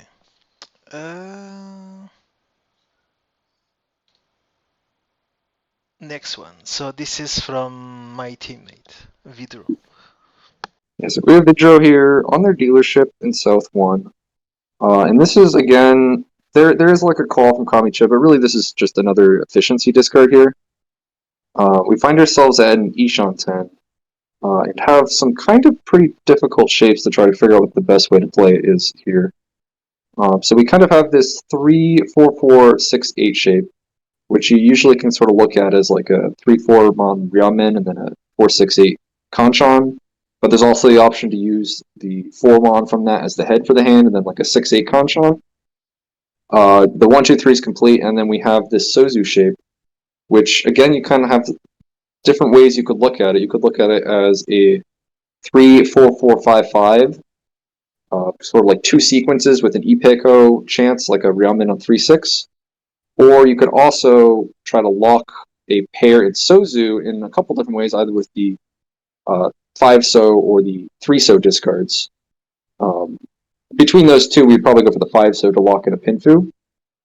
So kind of the question is like, how do we want to play this? Do we want to try to lock ahead? Do we want to try to stay flexible? And I think I don't want to. So basically, if you want to lock ahead, the discards would be, for me, like 3-mon or 5-so. But I don't like the 3-mon discard. And the reason is like you lose, in addition to sort of like losing the 2 5-mon Ryamen draws, you also kind of lose the 4-6 Kanchan fill. Like you're really locking the hand into this 6-8 Kanchan. And if you weakening both the 5-mon and the 2-mon draw significantly. So I don't really love locking the 4-mon pair with 3-mon. So if I was going to lock a pair, I think I would do it with the 5-so, but that also gives up quite a bit with the 3-6-so Ryamen and then also the Ipeko. So what I actually like to do here is typically you want to lock ahead. I think this is a case where we actually shouldn't lock ahead. And I want to go for the 4-so discard here, which in terms of pure acceptance is not the best choice. Locking a pair is always going to give you the most Ukieri to Tempai, but what it does is if you discard 4-so, you're kind of looking to use 4 monos ahead. So if you draw into the 3-so or the 6-so, then you just get your Tempai on 7-mon Kanchan. But what it does is it gives you a bit of protection against the 2-mon, 5-mon backfires. Like in particular, 5-mon, if we draw that backfire, we can discard 8-mon and have quite a good headless Ishan 10 with a 3-4-4 5-6-mon and a 3-4-4 5-5-so. There's like a lot of both those shapes are good at finding a head. They're like the flexibility between being a Ryamen or finding a shape that can find a head. It's like combinations of like Aryamens for both those shapes. Like particularly the 3-4-4 5-6-mon is quite strong. And then 2-mon, well, not quite as strong as 5-mon, is still a nice headless improvement where you would again drop 8-mon and have the 2-3-4-4-6-mon and 3-4-4-5 3-4-4-5-5. So I like to actually avoid walking ahead here and go for the 4-so discard, which sort of mitigates some of those Monzu backfire draws. The 2 Naga models are a bit. The Naga models slightly prefer 4-so, but do consider 5-so as just the Ukiyo-e max option. I see. So yeah, not locking the pair right now. So now we have this one from Aid. So here we are in South 4. This we can kind of is similar to a lot of the situations that we were looking at with Panda's lecture on SuphX, where we have like a big lead, and maybe we should look to try to protect it here. We have the 1 call from Oya, and we have a large lead. So, if we can maybe try to avoid dealing into Oya here, it definitely could be helpful. So we are in Tempai. We have Tempai on in a Totsu 7-mon 5-8-so. However, the 7-mon is dead. So this weight is really just 5-8-so, and there's 1 8-so out. So it's just a 4-tile weight here at 5-8-so. It would be Richidor 1, which, just from, in a vacuum, like Richidor 1 on a 4-tile weight is fine. But we do have to push the 7-pin, which, has a chance to deal into Shimocha. And it's not as simple as saying, Ricci is... Ricci can be a good option, but you also, I think, want to compare it. Whether or not Ricci is good, it depends on how good your alternative option here. And the alternative option would be to, I think, break Tempai and go back to, a Kutsuki Ishan-sen. And we actually have a pretty good Kutsuki Ishan-sen. We could discard 7-mon here and have a Kutsuki with that 6-7-7-8 pin, which is a good shape, and also means that if we draw around it, we don't have to discard that dangerous 7-pin into Shimocha. So I like the 7-mon break Tempai. I don't think we really even lose. We lose Tempai here, but it's a pretty strong Kutsuki, and it's also, I think, a nice Mawashi against the Shimocha 1 call of a large lead here. So 7-mon being Genbutsu to Shimocha, and also the twice cut. So, if we're going to break Tempai, it's the best way to do it. So, yeah, I like 7-mon here being a little bit defensive. Okay, and then we have this one that we kept for last because it was a very difficult situation. Yeah, so I think we're doing right on time here, so we can spend some time talking about this one. This one is, I think, a rather difficult one. I had to keep coming back to look at this one a couple times to see how I felt about it. We are in East 4, currently in a lead, but it's a very close game here between all 4 players. We have a very strong hand, perfect Ishan 10. We have the East Yaku High for calling, and we also have a Dora in the Aka 5-so, and we have a Sonshoku chance at 5-6-7. So, Ishan 10 for potential Monguns here. However, Toyman has declared Ricci, and for our Ipatsu draw here, we pick up the Dora. The Dora in addition to it being like dangerous because it's the Dora, also is a little bit more dangerous because of that 3-pin Ricci tile. I think in this case it probably increases. It could just be a floating tile, of course, but I think 3-pin Ricci in this case probably does make the Dora slightly more dangerous than it otherwise would be. But in addition to the 1-pin Dora, if we want to fight this hand, we are going to have to discard most likely one of the 5 or d6 mon, which are also both double Musuji. So if we want to fight this hand, we have to push Dora now, and then at Tempai, one of the double Musuji 5 mon, 6 mon. And the question is that worth it? So, considering how good the Ishan-ten is, I was sort of thinking about how good the different Tempais are. We do have this pair of Easts for calling, but particularly the path of like push Dora, call East, push double Musuji 5 mon for like 2,000 point Tempai at that point, because it would just be Yakuhai Dora 1. I don't think is quite worth it. Like you're pushing 3 Suji, one of them being Ipatsu Dora for 2,000 point Tempai. So I'm not super excited about that one. The Ricci Dora 1, where you don't have Sanshoku, is, again, it's like a strong Tempai, but it's not, typically I wouldn't want to really push like 3 Musuji for like a Dora 1 Ishan-ten. So really it's just how much do we value this chance at this Sanshoku? It's basically a 25% chance we get the, if we fill the Realmens, it's going to be a Sanshoku. We need to get the 5-pin and the 7 mon. And I had to keep thinking about it. The Naga models do both like pushing Dora, but I kept looking at it and I just couldn't convince myself that pushing the Dora Ipatsu to then later have to push the double Musuji Manzu is worth it for this hand. So I think for me, I want to defend. There is another option of how you choose to defend. There's an East-East Mawashi path, which, it's not, it is Shonpai, we haven't seen in the East.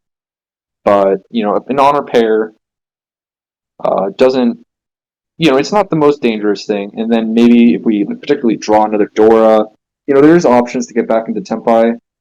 But at that point, we're 2 Shan-ten. I think if I'm going to defend, I just want to cut the Genbutsu 6-pin right now. Because if we're trying to Mawashi at that point, like a 2 Shan-ten with a Dora we don't have anything connected to, and then like one more Aka, I'd rather just better Ori, I think, with 6-pin. But yeah, there's like a lot of options here. Push Dora, push East, fold of 6-pin. I think it's definitely debates for all 3 of those options. All the different Naga models consider all 3 of those options, but I'm going to take the scared path, and my recommendation would just be 6-pin here. But I'm kind of curious to see what others would do in this spot, since it's a very tricky one to evaluate, I think. Yeah, I'm actually watching the chat to see. So yeah, I'm probably saying that after analyzing, they also like 6-pin too. Uh, yeah, KK is showing a blood emote, so I guess they will push the 1-pin. RedPanda is also saying that they might also bail out.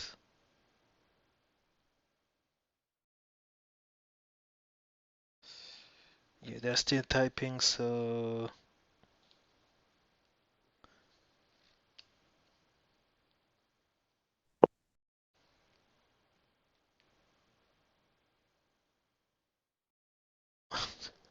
so KK is saying that we should trust him and 1-pin doesn't deal in. Yeah, Sebastian Brandon recommend the Dora theory. I mean, 1-pin can't deal in into Shanpon, and it's also 2 chance. But it's still Matagi Suji to 3-pin, so I'm not like if I was in another place, I would be very concerned about this one pin. And then there is, yeah, like you said, the 6 man, and we're not even guaranteed to get Sanchoku. We can draw East or 6 man, and then it just reach Hidora. Yeah, I think like what kind of finally convinced me to just want to fold this hand is it's the later Monzu push. Yeah, Like if it was just a door here, I'd feel more okay. But it's like it's the combination of the door Ipatsu now to then have the opportunity to push a double Musuji later for Tenpai. And just the combination of all those things, I feel like we're just gonna end up feeding more points than we gain out of the time where we high roll the Sonshoku manga. Right? oh, Anopub is typing something.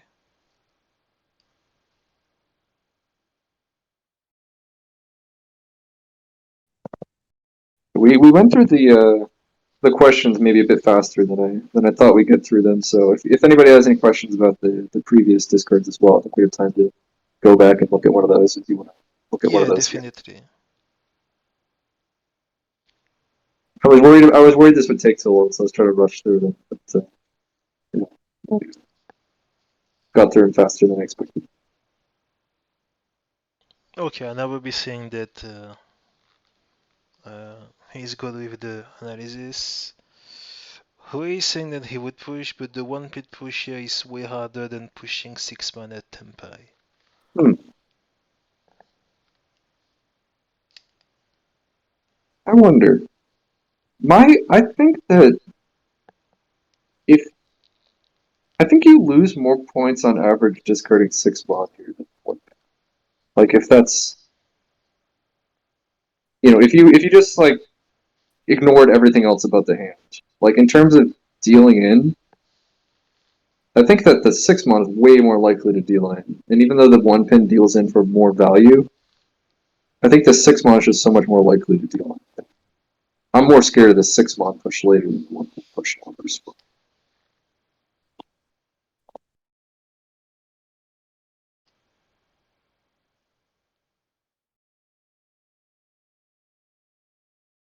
Oh, I misunderstood what Hugh is saying. Yeah, Hugh is saying that yes, if we get Tempai, we're definitely pushing 6 mod. Ah, I yeah, think yeah. it's just like we have to, you know, it's EV positive to push 6 mod at Tempai, but it's less EV positive than if like 6 mod was safe, basically, because it's like we have to subtract the value of getting Tempai and discarding 6 mod, because some of the times we just deal in when we cut the 6 mod.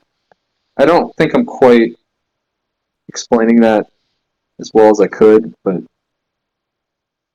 it's like I'm less excited to push the Ishan 10 since when I hit the Tempai, I have to then discard a dangerous tile.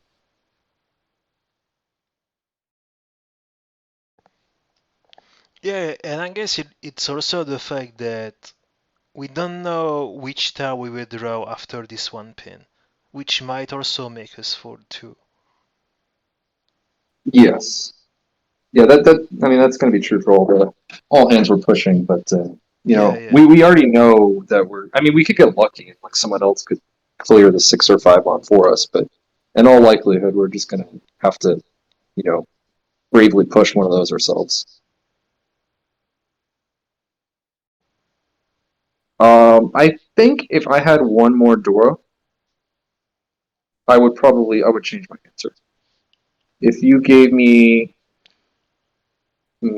If mm, 5 man was red 5 man. well, see that doesn't quite. Oh, that one's tough. 5 was red 5. Because I really wanted like a Dora where I can pawn for it, but you can't pawn and use red 5 pawn. Yeah. Uh, would I fight if I had a red 5 pawn? I think I would. think it barely maybe makes it worth it. That one's so close for me. I think I would fight if 5-1 was red 5-1. But if it was like that one, I'm still not 100% sure on. If I don't know, like say it doesn't really work because say like the whole hand was different where we had Sanshoku chance and like an Aka 5 face. Where we could like pawn east. Or for example, if we had like 5-5-6-1 in a red 5-1, something like that. Where you could pawn east or Dora 2 Tempai, then I would definitely push Dora.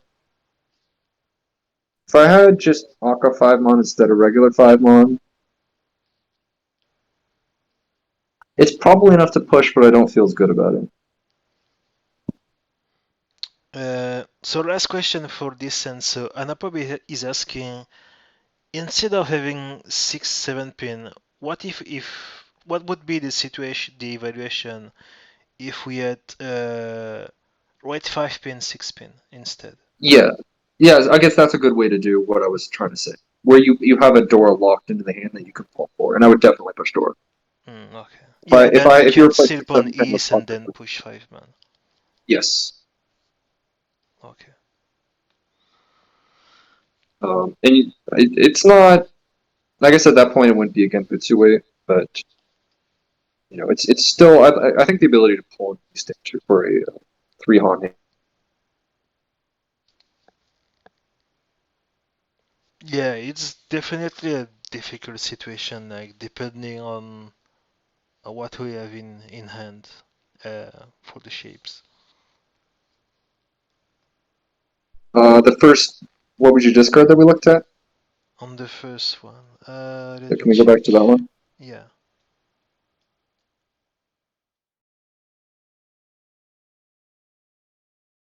This one. Okay, so this was the 3-pair hand. Yeah. So Hugh is asking if rather than cutting west, what if we dropped the 7-pin? I don't like it because I like to have a middle tile as my pair. It makes for like a worse Champon weight, but the Champon of like Tumon and West and Tumon and 7-pin I think is pretty comparable, since the West is once out.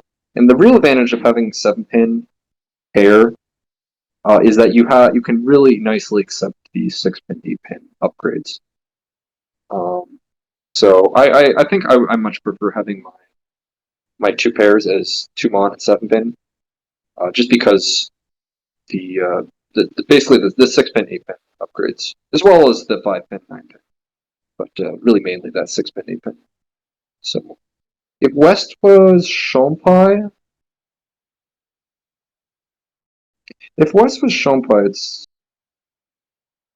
harder to answer because at that point the West Champon is a better final weight. I think I would probably still cut the West,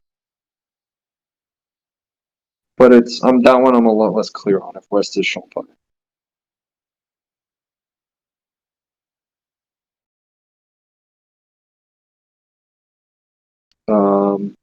I can't remember what Naga tends to do in those situations. But I think I value the upgrades more than the final weight shape at this point, especially since we're still 2 Shunten. If we were Ishanten, maybe I would value that better shape.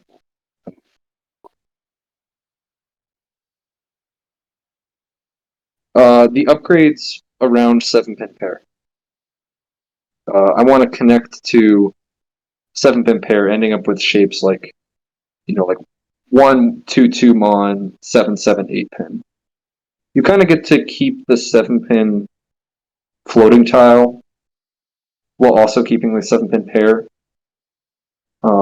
And I know that by discarding 7-pin, you still hold a 7-pin in your hand. But the problem is then as soon as you draw like another tile, you also want to hold.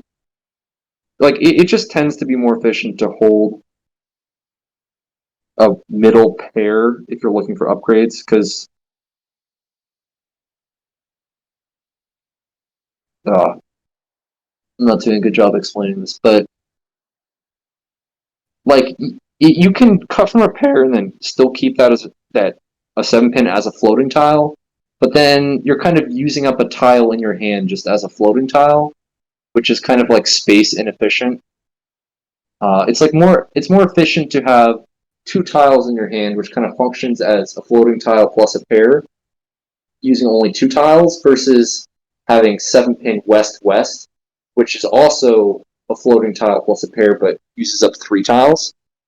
And since kind of like space in your hand is a resource, it's more efficient to have the pair plus floating tile only take up two tile spots in your hand.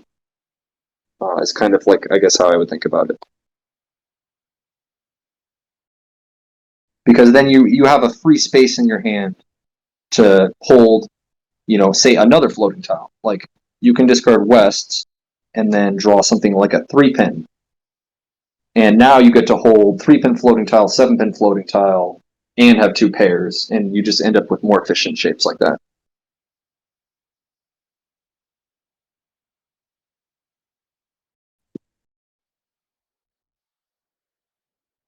Did anyone have any other questions from any of the other discards that we went through? Yeah, I was gonna ask that. I was gonna ask that. Any last question before we wrap up this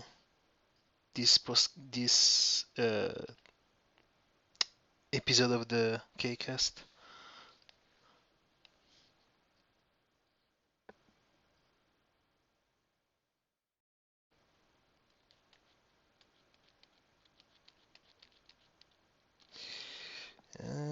I'm checking chat.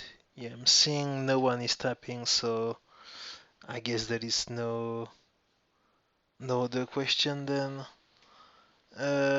So that will be it for this episode 4 of the Kcast. Uh, Hopefully everyone enjoyed the presentation of SuphX from Red Panda, and then the what would you discard from explanation from Navitas. Uh, oh wait, someone else is typing. Let me see if it's a question. Oh no, it's just a thank you. Okay. Yeah, thank. I should say. We should be the ones saying thank you, everyone, for watching us and listening to us for 2 hours non-stop. That's why we are continuing this podcast project. Um, we we have more ideas for the following weeks, sorry, to talk about some Mahjong topics. I think that maybe what would be interesting is maybe having a poll to see what everyone would like to watch or listen to, and we would give like maybe 3 to 5 topics in Discord, and then have a poll for running for 2 3 days, and then I would work on the topics, and then on Friday we would make the podcast and have the topics chosen by the Discord. I think that could be a good idea for next week. So again, thank you, Navitas, for the uh, what would you discard explanation. Some of them are, we know that they are quote unquote basic efficiency, but it's still difficult for like in game when you have like 20 seconds of bank time, so it can still be difficult. So thank you everyone, and see you next Friday or next Saturday, depending on the time zone. And have a nice night.